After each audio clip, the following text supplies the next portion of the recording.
Hey everybody, it's Jay at Lock and Lube, and today we're at my house. We are inside my garage with the brand new LockNFlate Hose Reel. We unloaded these yesterday. I grabbed the very first one and brought it home. That's how excited I am about this. I thought we'd do the unboxing here, show you the product, talk about the specs, and just give you a little sneak peek at how messy my home garage really is. Let's get into the box here. First off, the hose reel, the handles on top makes it nice and easy to pull out. The hose reel itself is pretty small and compact and lightweight. That's by design because with a 50-foot hose inside, you can use this in shops of any sizes, and it's easy to find a spot where it'll fit and easy to maneuver it and move it around. Now on the side here, we have our inlet port, right? This is where you're gonna connect the feeder hose from the compressor to the hose reel. That feeder hose has different diameter ends on each side. This 1/4 inch connection here is gonna be the one that goes to your compressor so you can use standard quick connects. On this side is a larger thread. This one's gonna go straight into the side of the hose reel to connect the compressor into the reel. Before we put this up on the wall, I wanna show you a little bit more about the mounting bracket. So obviously we have our 2 holes here that you'll use to mount the hose reel on the wall, and then a safety hole in the middle if you wanna super secure it. Here printed on the box, we have the drill template for the hose reel's bracket, right? So this is our mounting bracket. We have a top and a bottom labeled here. I'd recommend cutting this off the box and using it to install that bracket on the wall or the ceiling or wherever you're gonna put your hose reel. All right, so I'm gonna take advantage of this long feeder hose to mount the hose reel up pretty high.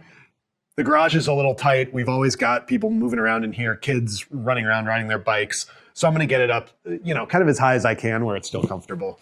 Right about there, kind of center it up.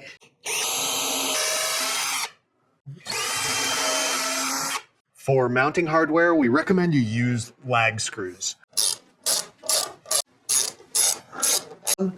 And let's see, boom. All right, fits well. Good range of motion on the bracket. We'll get those tightened up and we should be good to go. Now, because we're in my home shop, I'm actually not gonna do this 3rd hole. I'm not gonna use the safety hole because I've got it snugged up and I feel good about this for my own use. However, of course, if you're in a shop environment or need to put that in for safety reasons, when you're using the drill template, just put that 3rd pilot hole in and you'll have it all lined up so you can put your 3rd screw or lag screw in right there. We're gonna get our feed hose connected. I'm gonna put a little thread tape on here and screw it in. All right, so I've got the threads connected. For final assembly, this does rotate the port that you're plugging it into. You're gonna need 2 wrenches, right? You're gonna put one on the back and then one on the hose to actually snug it up. All right, so I've got that pretty snug. No need to over tighten it, especially if you're using thread tape. So I've already got a quick connect on my compressor. So I've got the other end here that I'm gonna put on the hose so we can get everything connected. Lastly, I'm gonna set up the working end of the hose reel with a quick connect. We've got this digital inflator gauge set up with our 90-degree air chuck. We do a lot of bike tires here and a lot of kids' bikes too. Feeling pretty good about the height we chose because even with this thing just hanging loosely, it's not dragging on the ground. We've got a couple inches to spare. All right, so it's springtime in New Hampshire. The tire pressures are a mess.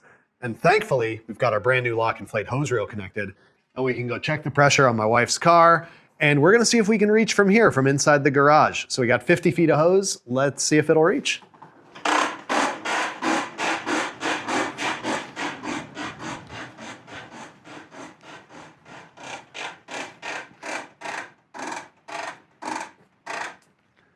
Now you'll see at the end of the hose there's a red indicator that tells you when you get to the end.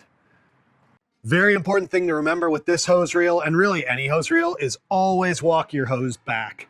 I'm gonna pull a little bit towards me to unlock it, and then once the hose unlocks, I will be able to simply walk it back in.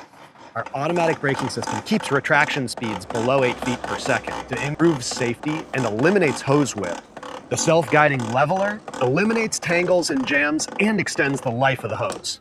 Yeah, nice lightweight construction of that polymer hose makes it really easy. Even with 50 feet of hose out, it's not heavy. Super easy to walk it back in. I'm good to go here. That 50 feet, I think it's gonna reach all 4 tires on the minivan.